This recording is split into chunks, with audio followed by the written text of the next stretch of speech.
Hello everyone, welcome to Bit and Byte. I am Siddesh, final year CSE student at VNIT Nagpur. So in this series of solving DSA sheet, we have already covered all the problems from arrays and matrix and some initial problems from strings too. तो इसी series को आगे बढ़ाते हुए आज के video में हम डिस्कस करने वाले हैं स्ट्रिंग्स का एक बहुत ही इंपॉर्टेंट एल्गोरिथम जिसका नाम है एडिट डिस्टेंस या फिर इसे लेवेंस्टाइन डिस्टेंस भी बोलते हैं. तो देखते हैं क्या है क्वेश्चन वो.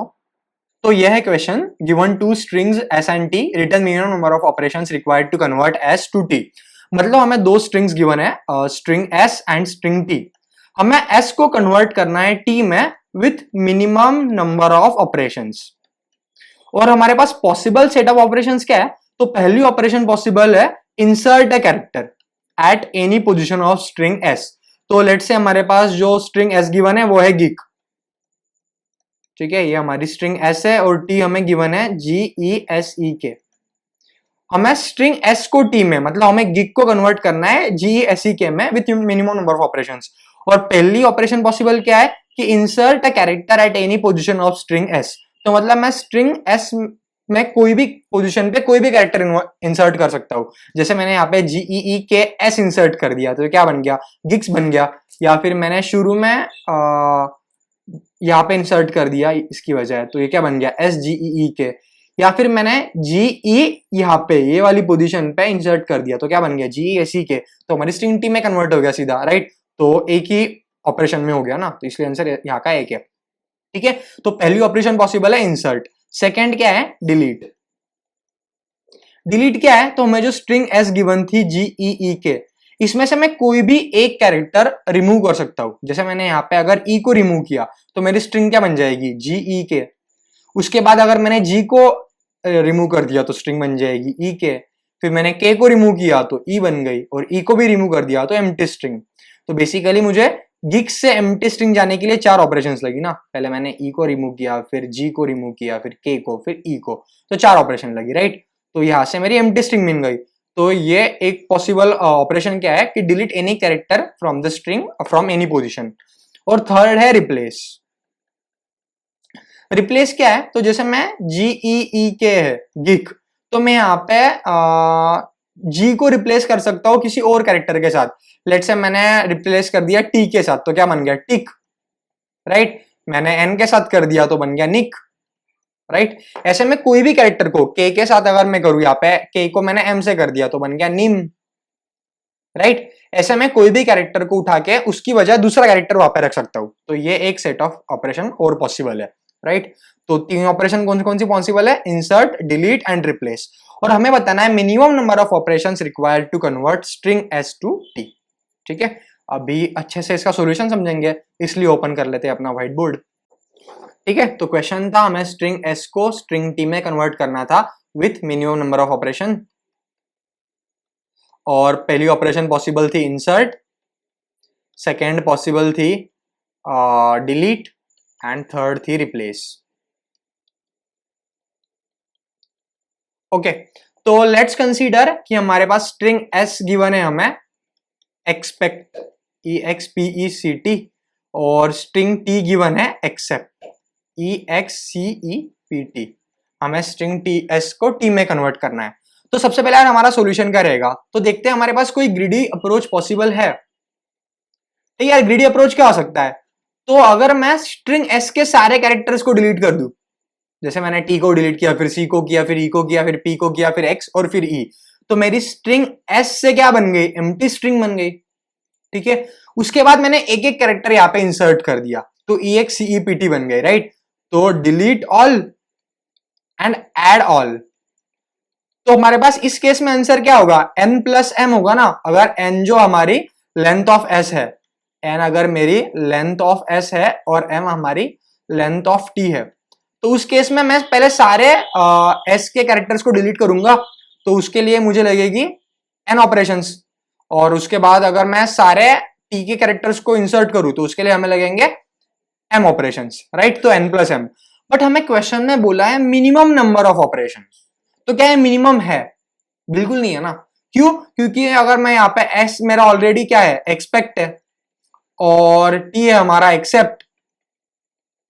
तो हमारा E तो ऐसे ही मैच हो गया है, X भी ऐसे ही मैच हो गया है, ये T भी ऐसे ही मैच हो गया है. तो मैं पीई सी के बजाय अगर सीईपी में भी कन्वर्ट कर दूं तो भी लाइक ई भी मैच हो गया ना, तो सिर्फ 2 ऑपरेशन में हो जाएगा ना, पी को सी कर दो और सी को पी कर दो, तो सिर्फ 2 ऑपरेशंस पॉसिबल है हमारे रिप्लेस। और इस केस में हमें कितना पॉसिबल कितने हमारा आंसर आया था, तो सारे डिलीट करो n+m, मतलब 1 2 3 4 5 6 6 + 6 12, हमारा आंसर आ गया था इस केस में 12। तो हमारा ग्रीडी जो है वो फेल हो गया है ना। ऐसा आप कोई भी ग्रीडी बना लो, ग्रीडी जो हमारा एल्गोरिथम है वो फेल हो जाएगा, हमें मिनिमम नंबर ऑफ ऑपरेशंस नहीं मिलेंगे। तो ग्रीडी कब फेल होता है, जब हमारे पास पॉसिबल सेट ऑफ ऑपरेशंस ज्यादा है बट हमें पता नहीं है कि कौन सी ऑपरेशन लेने के बाद हमारा मोस्ट ऑप्टिमल आंसर आएगा। उस केस में जो हमारा ग्रीडी एल्गोरिथम है ना वो फेल हो जाता है। कब फेल होता है, जब हमारे पास possible set of operations greater than 1 है एट एनी इंस्टेंस, और हमें पता नहीं है कि हमें कौन सी ऑपरेशन को चूज करें ताकि हमारा मोस्ट ऑप्टिमल आंसर आए। तो उस केस में जो हमारा ग्रीडी है वो फेल हो जाता है। तो फिर हम क्या करेंगे, अभी सारे पॉसिबल सेट ऑफ ऑपरेशंस को एक्सप्लोर करेंगे। ठीक है, तो जितना भी हमारा सैंपल सेट है उतना पूरा हम सैंपल सेट के से गो थ्रू करेंगे और मिनिमम वाला आंसर देख लेंगे। तो अभी यहाँ पे सैंपल सेट क्या होगा देखते हैं, यहाँ पे फिर से EXCEPT एक्सेप्ट एंड एक्सपेक्ट। ठीक है, अभी मैं यहाँ पे 2 पॉइंटर बना लेता हूँ I एंड J। ठीक है, I पॉइंटर लेट से यहाँ पे है अभी और J यहाँ पे है, मैं ट्रैवर्स कर रहा हूँ राइट टू लेफ्ट। ठीक है, तो यहाँ पे I और J का क्या मतलब हुआ, अभी मैं I और J पोजीशन पे हूं, इसका मतलब है कि मैंने I+1 से लेकर J+1, मतलब अगर मैं I, J पे हूं तो I+1 से लेकर n तक और J+1 से लेकर m तक मैंने सारे कैरेक्टर्स मेरे मैच हो गए हैं। राइट, ये मतलब सब प्रॉब्लम हो गया ना। हमें पूरे स्ट्रिंग S को स्ट्रिंग T में कन्वर्ट करना है, तो मैं अभी बोल रहा हूं कि मेरे लास्ट के कुछ कैरेक्टर मैच हो गए हैं, मुझे बचे हुए को मैच करना है। तो ये इतने मैच हो गए, इसके लिए मुझे अगर लेट से x ऑपरेशन लगे और तो बचे हुए के लिए अगर y लगे तो हमारा आंसर हो जाएगा x+y। राइट, तो अभी पॉसिबल सेट ऑफ ऑपरेशंस क्या है, सबसे पहला है हमारा ऐड। ठीक है, ऐड मतलब ऐड अ कैरेक्टर। तो अभी अगर मैं I और J पे हूं तो मुझे अगर कैरेक्टर मुझे ऐड करना है तो मैं ऐड किस पे करूंगा, इस वाले केस में तो मुझे ऐड करने की जरूरत नहीं है। बट अगर मैं लेट से कोई नई स्ट्रिंग लेता हूं GEEK, मेरा S है और मेरा T है GEEKS, तो अभी मुझे S को अगर T में कन्वर्ट करना है तो मैं अगर यहाँ पे एक कैरेक्टर ऐड करूंगा S, तो क्या ये कन्वर्ट हो जाएगा। राइट, बट इनिशियली मेरा I और J कहां पे था, I मेरा था यहाँ पे और J मेरा था यहाँ पे। ठीक है, अभी मैं I में एक कैरेक्टर I+1 पोजीशन पे ऐड करूंगा ना, मुझे इसको इसके साथ मैच करना है, तो मैं यहाँ पे एक कैरेक्टर ऐड कर दूंगा, तो ये हमारी मैच हो गई ना इतनी अभी, तो हमारा सिर्फ J जो है वो पीछे आ जाएगा कि भाई मतलब I+1 और J तक हमारा सब मैच हो गया है। ये I+1 है राइट, और ये J है, I+1 और J तक हमारा सब कुछ मैच हो चुका है। तो जो हमारी एडिशन ऑपरेशन है इस केस में कॉस्ट क्या होगी 1 प्लस स्ट्रिंग S, तो हमारा I एज इट इज रहेगा लेकिन J एक कम हो जाएगा। क्यों, क्योंकि जो जेथ कैरेक्टर था वो हमने यहाँ पे ऐड किया है, S के I+1 पोजीशन पे हमारा ऐड हो जाएगा। अभी I कैरेक्टर्स और इसके J-1 कैरेक्टर्स की बात होगी, तो इसके लिए हम ये रिकर्सिव फंक्शन फिर से कॉल कर लेंगे। लेट्स से रिकर्सिव फंक्शन का नाम है हमारा सॉल्व। तो ये हमारा ऐड के लिए हो गया। जब मैं डिलीट करूंगा तो क्या होगा, तो अभी डिलीट के लिए एक केस और देखते हैं। तो जब मैं स्ट्रिंग S से यहां से कुछ डिलीट करूंगा तो हमारा I-1 होगा ना। तो लेट्स से मेरा स्ट्रिंग S था यहाँ पे गिक्स और स्ट्रिंग T है मेरा गिक। तो अभी अगर मैं इस वाले स्ट्रिंग S से S को डिलीट करूंगा तो क्या ये मैच हो जाएगा, हो जाएगा राइट। तो फिर डिलीट करने की एक ऑपरेशन राइट, प्लस मेरा इनिशियली I यहाँ पे था ना अभी तो, और J यहाँ पे था, तो क्या J वही का वही रहा, बस I-1 हुआ क्योंकि मैंने ये डिलीट किया ना, ये मैंने डिलीट कर दिया तो I-1 हो गया। J तो वही का वही रहा राइट, क्योंकि इतनी तो हमें अभी भी मैच करनी है, हमने ये वाले कैरेक्टर को डिलीट कर दिया है। तो वन किसके लिए, S को डिलीट करने के लिए एक ऑपरेशन प्लस सॉल्व, यहां पे हमारा I-1 हो गया और J हो गया राइट। लेट से इसके वेरिएबल को नाम देते हैं A, इसको नाम दे देते हैं B। और अभी और एक है पॉसिबल ऑपरेशन, कौन सी ऑपरेशन पॉसिबल है, रिप्लेस ऑपरेशन। अभी रिप्लेस ऑपरेशन को मैं सी नाम दे देता हूँ। तो रिप्लेस ऑपरेशन में यार हमारी दो चीजें हैं, अभी वो देखते हैं। तो लेट्स से जो हमारी स्ट्रिंग एस है इस वाले केस में, हम ये एक्सेप्ट और एक्सपेक्ट पर फिर से आएंगे। अभी मैं बस आपको एक एक मतलब एक एक ऑपरेशन को अच्छे से एक्सप्लेन करने के लिए हर बार अलग अलग एग्जांपल ले रहा हूं। तो लेट्स से मेरा यहाँ पे स्ट्रिंग एस और स्ट्रिंग टी है, तो स्ट्रिंग एस थी मेरी गिक्स मान लेता हूं, और स्ट्रिंग टी है कुछ गिक्स, यहाँ पे कैरेक्टर ऐसे ही अभी के लिए एम ले लेता हूँ, ठीक है, गिक एम और गिक्स है, ठीक है। मुझे स्ट्रिंग एस को टी में कन्वर्ट करना है, और मेरे पास एक ऑपरेशन पॉसिबल क्या है, रिप्लेस। तो अगर मैं स्ट्रिंग एस के जो लास्ट कैरेक्टर है इसको रिप्लेस कर दूं एम से, तो क्या कन्वर्ट हो जाएगा राइट। तो अगर मेरा आई यहां पर था और जे यहां पर था, तो अभी ये तो कन्वर्ट हो गया ना, एम जो एस था वो एम में कन्वर्ट हो गया है, मतलब हमारी इतनी स्ट्रिंग मैच हो गई है। तो क्या जे यहां पे आ जाएगा, जे -1 और आई -1, राइट। मतलब वन कौन सा, रिप्लेस करने का, एस को हमने एम में कन्वर्ट किया, 1 प्लस सॉल्व आई -1 जे -1 पर। लेकिन लेट से जो मेरी स्ट्रिंग थी वो यही थी, एक्सेप्ट और एक्सपेक्ट, तो टी तो ऑलरेडी सेम है ना, तो मैं टी को टी से रिप्लेस थोड़ी ना करूंगा, राइट। तो मेरा इस केस में मुझे कोई ऑपरेशन नहीं करनी क्योंकि मेरा ऑलरेडी मैच है।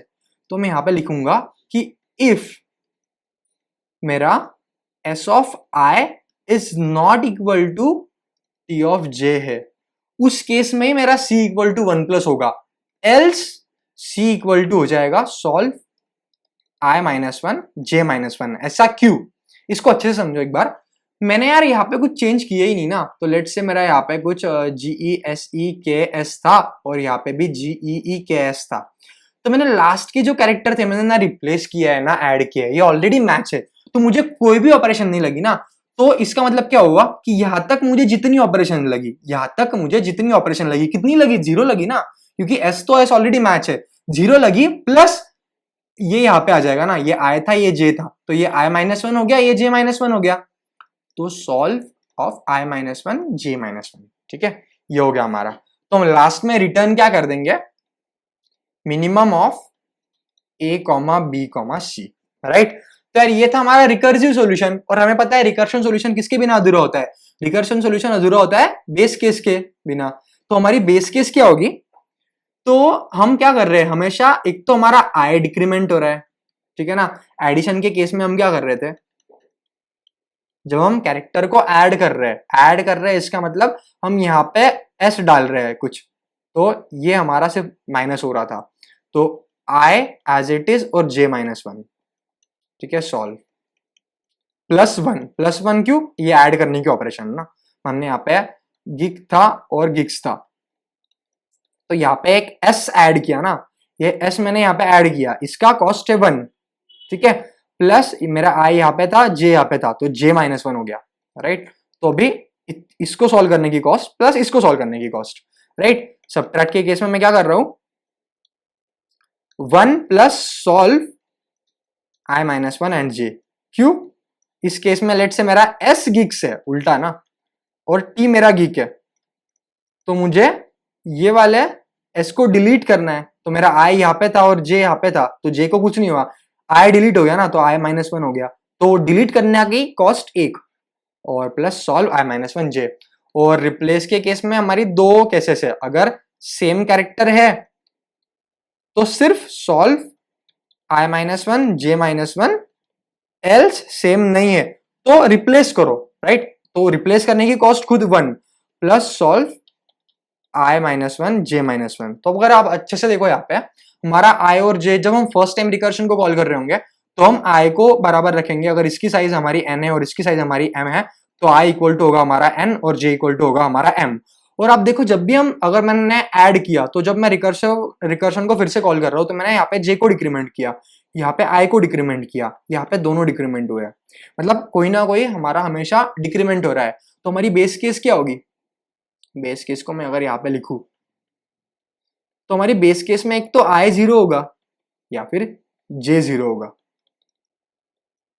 अभी इन दोनों का मतलब समझते हैं। जब हमारा आई 0 होगा, ठीक है, आई मतलब क्या है, हमारी एस स्ट्रिंग पूरी खत्म हो गई है, ठीक है, अभी सिर्फ टी में कुछ कितने बचे हैं, J+1 कैरेक्टर बचे हैं ना, मतलब अगर मैं जेथ इंडेक्स पे हूं ठीक है।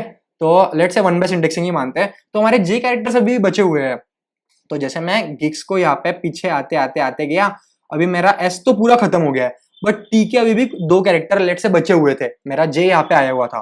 तो इसका मतलब ये हुआ ना कि मेरा इतना मैच हो चुका है, मतलब string S, entire string S J+1 से लेकर लास्ट तक मैच हो चुकी है। तो इतने कैरेक्टर्स अभी बचे हुए हैं, तो क्या अगर मैं इतने सारे कैरेक्टर्स को एक एक करके यहाँ पे ऐड कर दूंगा तो मेरे स्ट्रिंग एस ट्री में कन्वर्ट हो जाएगी ना, राइट। फिर से एक बार अच्छे से सुनो, मेरी स्ट्रिंग थी यहाँ पे, कुछ स्ट्रिंग एस थी, ठीक है, वही मान लो गिग, और स्ट्रिंग थी मेरी गिग्स, या कुछ भी स्ट्रिंग मान लो यार, ठीक है। और मेरा आई जो है वो यहाँ पे आ चुका है अभी, मतलब सब कुछ हो गया, मेरा आई ऑलरेडी 0 पे, वो -1 तो नहीं हो सकता ना अभी, आई मेरा 0 पे आ गया, आई मेरा 0 पे आ गया और जे मेरा यहाँ पे है। तो मैंने पहले ही कहा था ना, इसका मतलब क्या हुआ कि इतनी स्ट्रिंग्स ऑलरेडी मैच हो चुकी है, मतलब स्ट्रिंग एस जो है वो इसमें कन्वर्ट हो चुकी है। हमें पूरे स्ट्रिंग में कन्वर्ट करना है ना, तो मुझे क्या ये 2 कैरेक्टर्स और लगेंगे, ऐड करने पड़ेंगे ना। तो इसमें minimum number of operation possible कितनी होगी, मुझे सारे कैरेक्टर्स ऐड करने पड़ेंगे ना, यही तो मिनिमम है। इससे मिनिमम और कुछ हो सकता है, मेरे पास 3 कैरेक्टर की कमी है तो मुझे तीनों ऐड करने पड़ेंगे ना, तो ये हमारा मिनिमम है। तो जब हमारा आई 0 हो जाएगा तो हमें इंसर्ट करने हैं कितने कैरेक्टर्स, जे कैरेक्टर्स। तो इस केस में रिटर्न कर देंगे हम जे, ठीक है, वन बेस इंडेक्सिंग है। और जब मेरा जे 0 हो रहा है, अभी मतलब मेरा जे 0 हो गया, आई कुछ बचा हुआ है, तो लेट्स से ये कुछ गिग्स था एस और टी था मेरा गिग, तो मेरा जे यहाँ पे हो गया 0 लेकिन आई बचा हुआ है। इसका मतलब क्या हुआ कि स्ट्रिंग जो हमारी एस, इतनी जो स्ट्रिंग है, ठीक है, ये पूरी टी में कन्वर्ट हो चुकी है, राइट। बट इतने कैरेक्टर्स बच गए ना, तो अगर मैं सिंपली इसको डिलीट कर दूंगा, ठीक है, इसको डिलीट कर दूंगा तो हमारी एस टी में कन्वर्ट हो गई ना, तो मुझे इतने कैरेक्टर्स जो बचे हुए हैं उसको डिलीट करना है इस केस में, राइट। तो इस केस में मैं लिखूंगा जब जे 0 है तो यहाँ पे हैश रिमूव आई कैरेक्टर्स, तो यहाँ पे रिटर्न हो जाएगा आई, ठीक है। तो हमारा अल्गोरिदम, आई होप कि आप लोगों को जो अल्गोरिदम है वो समझ में आ गया होगा। तो एक बार फिर से कोड को देखते हैं जो हमारा रिकर्सिव सॉल्यूशन है। तो क्या है, लेट से मेरा फंक्शन का नाम है सॉल्व, ठीक है, मेरी स्ट्रिंग एस स्ट्रिंग टी आ जाएगी और आई कॉमा जे है। ये क्या रिटर्न कर रहा है, कुछ इंट रिटर्न कर रहा होगा, ठीक है। तो सबसे पहले हम रिकर्शन में क्या बेस केस लिखते हैं, बेस केस है, तो बेस केस क्या थी, इफ आई बराबर 0 हो गया तो रिटर्न जे, और इफ जे बराबर 0 हो गया तो रिटर्न आई, ठीक है। और फिर क्या, अभी हमारे 3 ऑपरेशन, ऐड ऑपरेशन के लिए कॉस्ट है हमारी कुछ ए, फिर डिलीट ऑपरेशन के लिए कॉस्ट है बी, और रिप्लेस के लिए इफ एल्स करना है, इसके लिए ध्यान रखना है, इसके लिए हमें इफ एल्स है तो इसके लिए कॉस्ट आ गई कुछ सी। इसकी कॉस्ट मैंने ऊपर लिखी हुई थी ना यहाँ पे 1 प्लस जो भी है, ठीक है, ये यहाँ पे 1 प्लस सब, तो ये सारी कॉस्ट आ जाएगी और रिटर्न हम क्या कर देंगे लास्ट में, minimum of A comma B comma C, ठीक है। अब फटाफट एक बार इसे कोड करते हैं, तो इसको ओपन कर लेंगे हमारा गिग्स फॉर गिग्स, और लेट्स से मैं यहाँ पे एक फंक्शन बना लेता हूँ जो रिटर्न कर रहा होगा इंट और सॉल्व, और स्ट्रिंग string स्ट्रिंग एस है, स्ट्रिंग टी है, उसका इंट आई इंडेक्स है और जे इंडेक्स है। तो बेस केस क्या थी कि इफ आई इक्वल टू 0 हो गया तो रिटर्न कर दो जे, और इफ जे इक्वल टू 0 हो गया तो रिटर्न कर दो आई। एल्स, अभी मैं यहाँ पे अच्छे नाम दे दो, अपन ने तो अब ए बी सी दिए थे ना, तो पहला हमारी ऑपरेशन क्या थी, इंसर्ट ऑपरेशन थी, ठीक है, दूसरी हमारी क्या थी, डिलीट ऑपरेशन थी, और तीसरी क्या थी, रिप्लेस ऑपरेशन थी, ठीक है।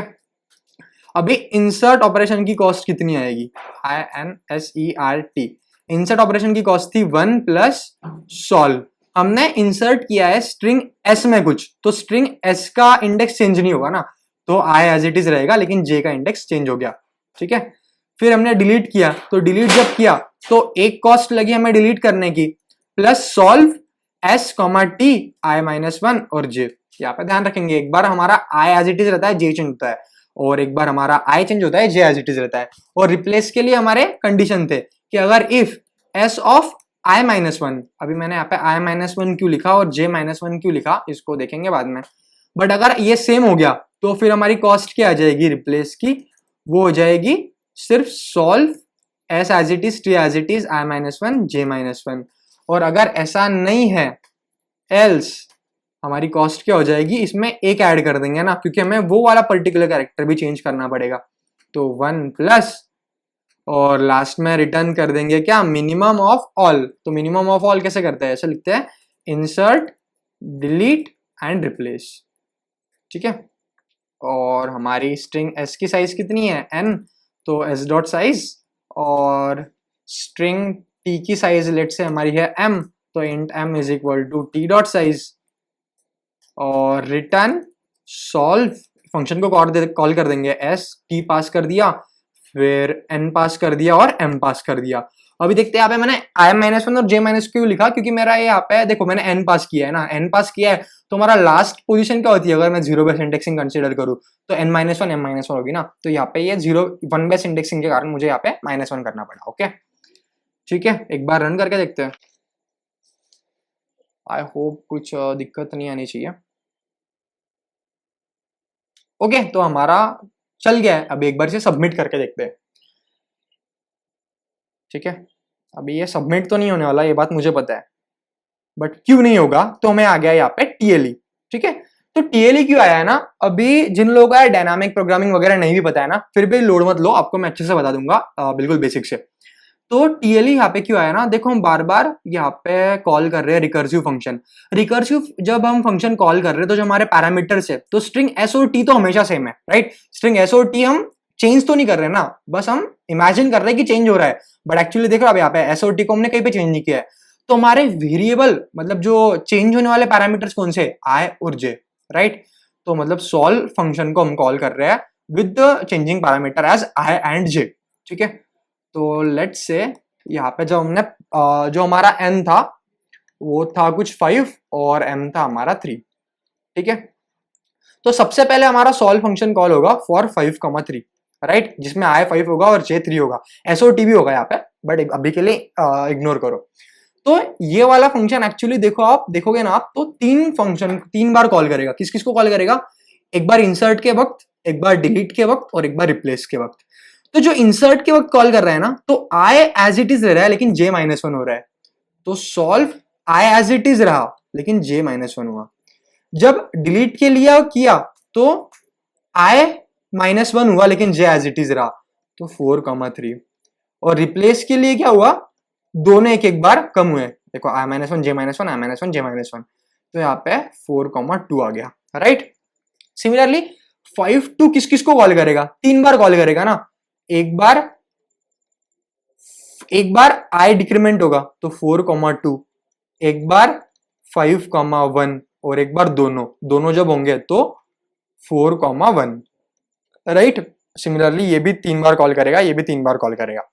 यार अभी आप यहाँ पे एक बार एक चीज देखो, फिर से ये जो हर एक फंक्शन है ना, ये फिर से 3 बार कॉल करेगा, ठीक है, फिर ये 3 बार कॉल करेगा। ऐसा ये ट्री कब तक जाएगी, जब तक कोई एक 0 ना हो जाए, राइट। एक तो ये वाला या ये वाला 0 ना हो जाए, जैसे 0 हो गया फिर यहाँ से रिटर्न होना चालू हो जाएगा।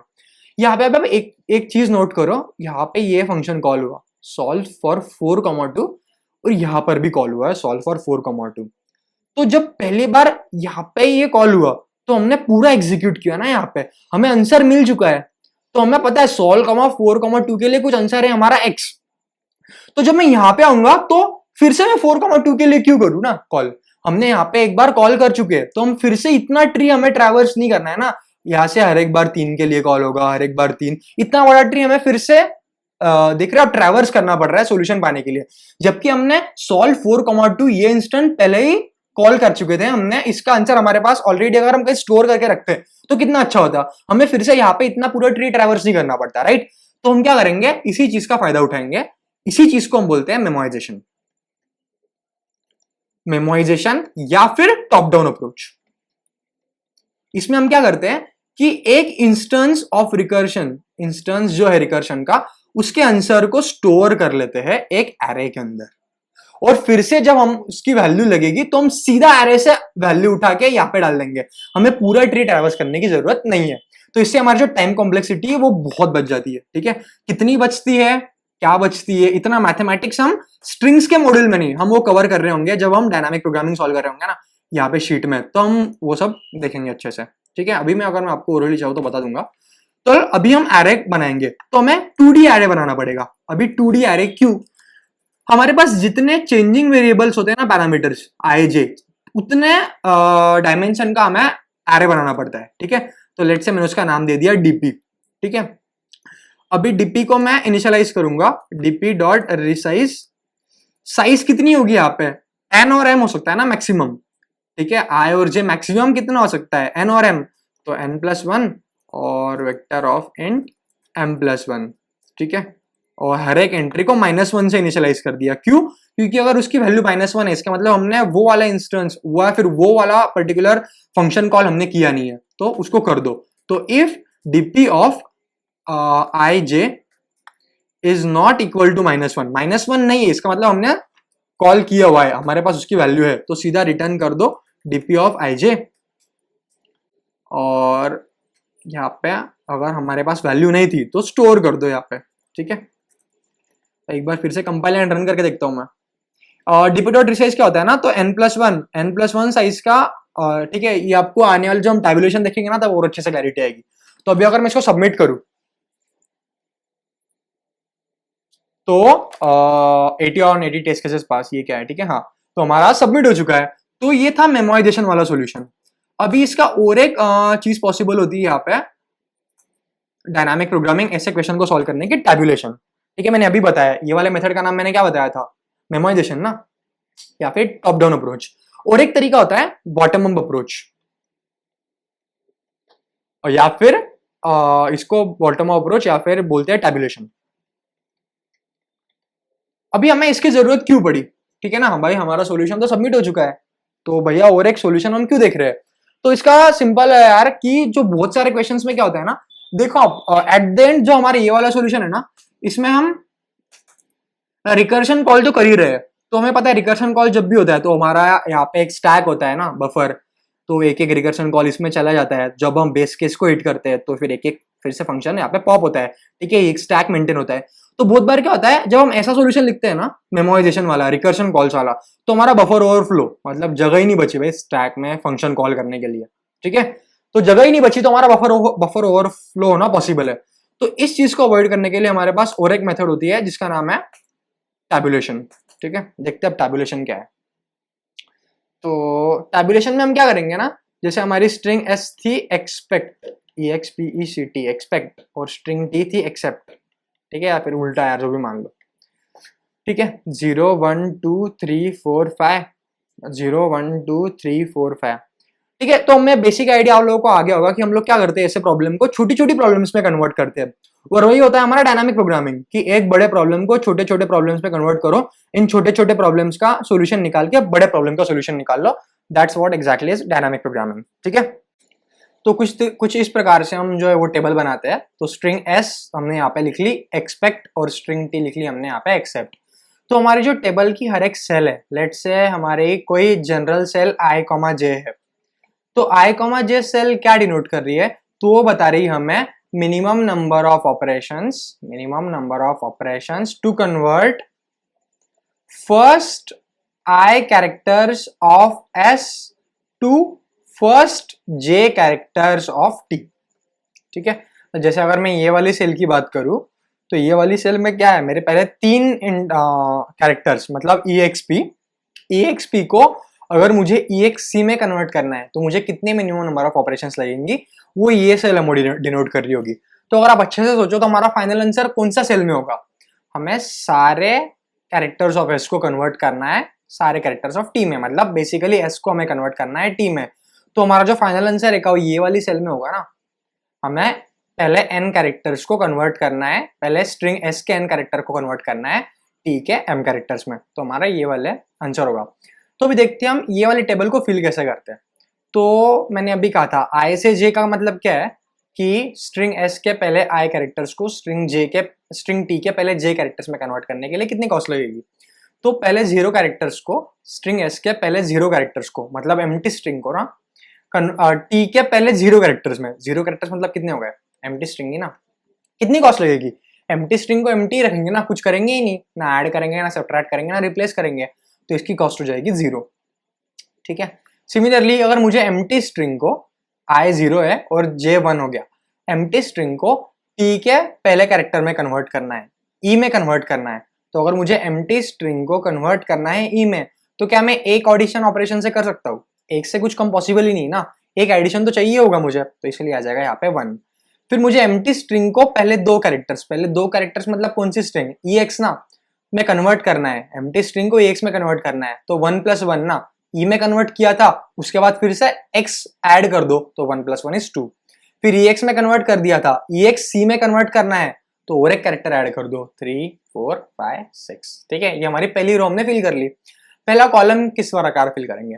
तो देखो, e को हमें कन्वर्ट करना है एम्प्टी स्ट्रिंग में। e को अगर मुझे कन्वर्ट करना है एम्प्टी स्ट्रिंग में, तो क्या मैं एक डिलीशन ऑपरेशन से कर सकता हूँ? e को एम्प्टी स्ट्रिंग में कन्वर्ट करना है तो बस e को डिलीट कर दो, राइट, a। सिमिलरली ex, अभी पहले दो कैरेक्टर्स ना, दो, ex को कन्वर्ट करना है एम्प्टी स्ट्रिंग में, तो x को डिलीट करूंगा, फिर वो e में कन्वर्ट हो जाएगा। e में मुझे एक ऑपरेशन चाहिए, तो 1 + x को डिलीट करने की 2। सिमिलरली p को डिलीट करने की एक ऑपरेशन, प्लस p को डिलीट करने के बाद बन जाएगा x, ex ना, ex को एम्प्टी स्ट्रिंग में कन्वर्ट करने के लिए 2 थी, तो 1 + 2 दैट इज 3। 1 2 3 4 5 6। अभी आप अच्छे से देखो ना, तो हमारी जो ये वाली डायरेक्शन है, ये बता रही है इंसर्शन। कैसे? तो देखो, एम्प्टी स्ट्रिंग थी ना, यहाँ पे एम्प्टी स्ट्रिंग को ई में कन्वर्ट करने के लिए हमने एक एडिशन किया, फिर 2 एडिशन है, 3 एडिशन, 4 एडिशन किए। लास्ट में एम्प्टी स्ट्रिंग को अगर मुझे पूरे एक्सेप्ट में कन्वर्ट करना है तो 6 एडिशन करने पड़ेंगे। तो ये वाली डायरेक्शन में हमारा चल रहा है इंसर्शन। ये वाली डायरेक्शन में क्या चल रहा है? तो डिलीशन। कैसे? तो EXP को अगर मुझे एम्प्टी स्ट्रिंग में कन्वर्ट करना है तो पहले E को डिलीट करेंगे 1, फिर X को, फिर P को। तो ये वाली हमारे इसमें चल रहा है डिलीशन। रिप्लेसमेंट कौन सी डायरेक्शन में चलेगा? तो यार इसको थोड़ा अच्छे से देखेंगे। तो अगर मैं I, J सेल पे हूँ, इसका मतलब क्या हुआ कि मेरे पहले I-1 और J-1 तो हो चुके हैं, ठीक है, हो चुके हैं।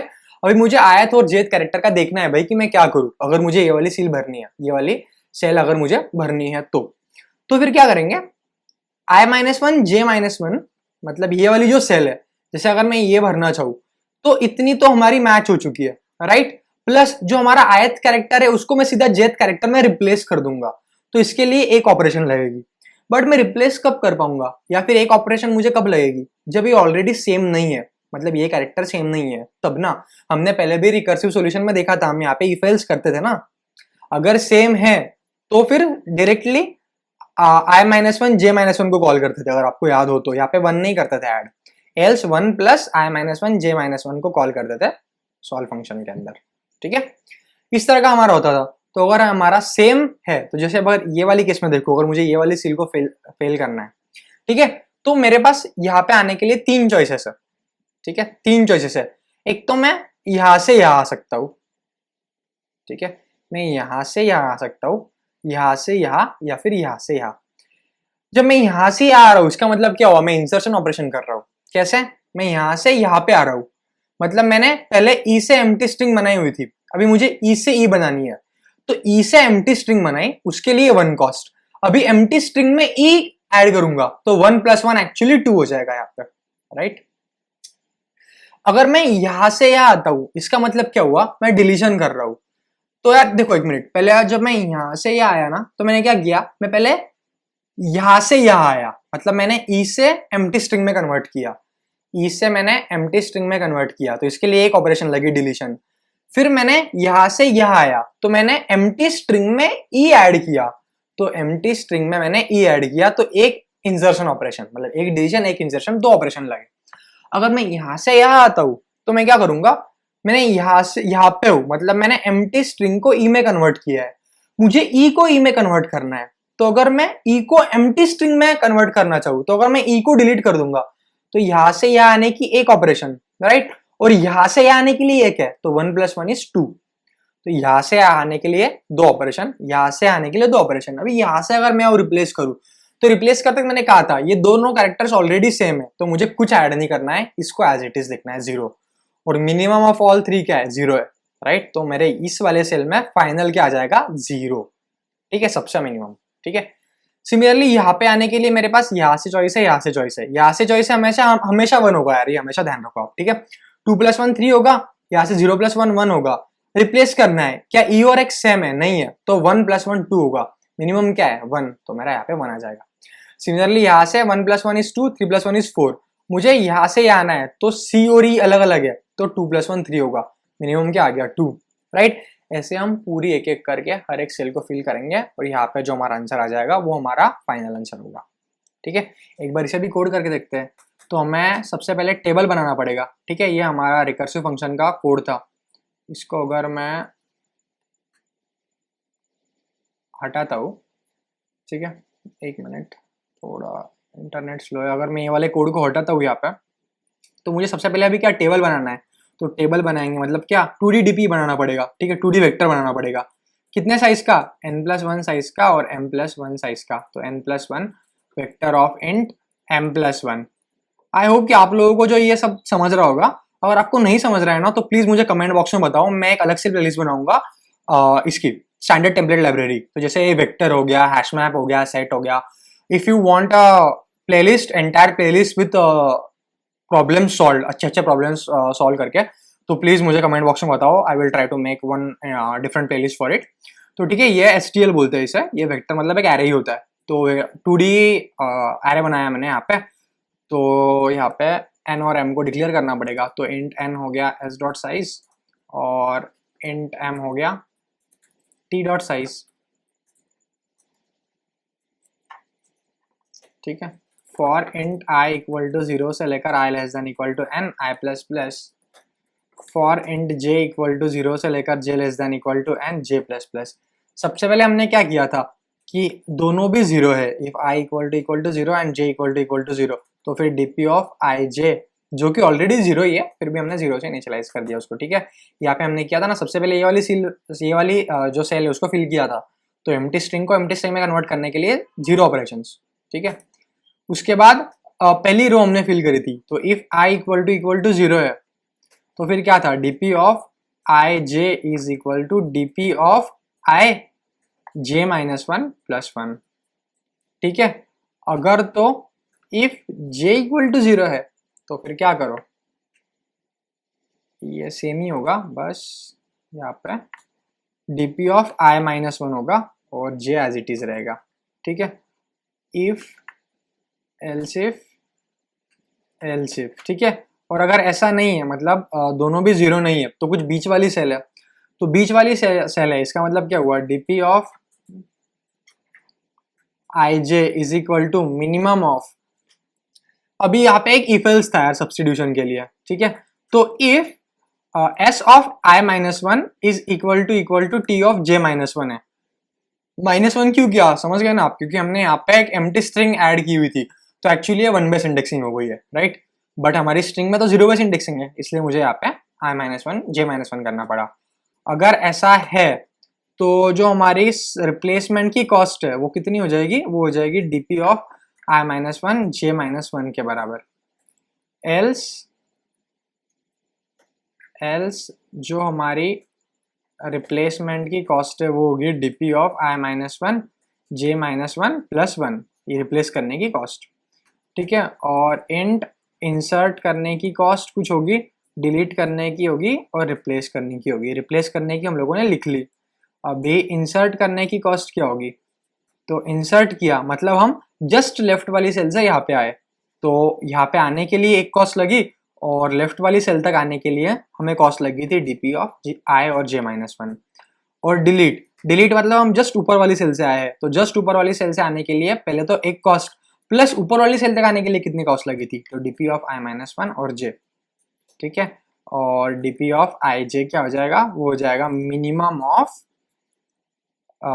इंसर्ट, डिलीट और रिप्लेस। ठीक है, और लास्ट में रिटर्न क्या कर देंगे हम, तो लास्ट वाली सेल का आंसर, तो रिटर्न dp ऑफ nm। ठीक है, एक बार इसे रन करके देखते हैं।